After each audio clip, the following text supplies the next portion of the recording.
Tyler Robinson has officially been charged with aggravated murder, which carries the death penalty for the murder of Charlie Kirk.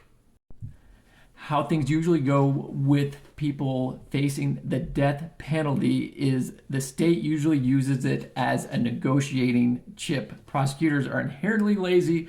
They don't want to do a trial. I assume that that's what they're going to do here. That's what they did in the Brian Kohberger case, and they do that all the time here in Utah.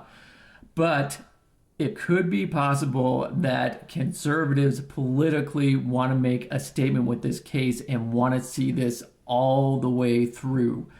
It can be expensive though, and also the death penalty can be expensive because there's going to be so many appeals if the death penalty is entered by anti-death penalty proponents.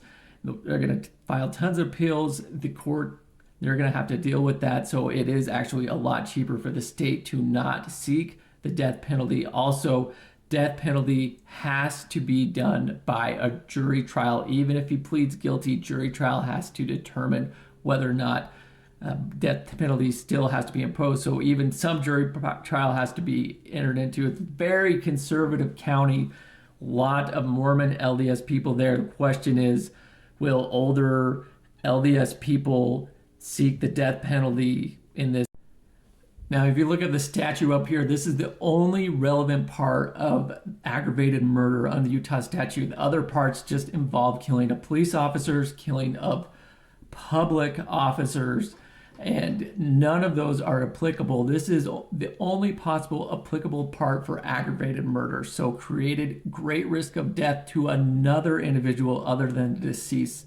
So the question is, does that fall here? If I was his defense attorney, and this may not be a good defense, but if I was his defense attorney, I would argue, well, he didn't miss, and he's a good shot. And showing that there wasn't a risk of death to another. Would a jury buy that or not if this is aggravated murder? I don't know. I mean, it's probably not the best defense, especially if there's a big crowd of people there. It's still propensity of people getting shot, even though nobody was shot, even though he only took one shot. But that is the best defense for him probably to get out of aggravated murder.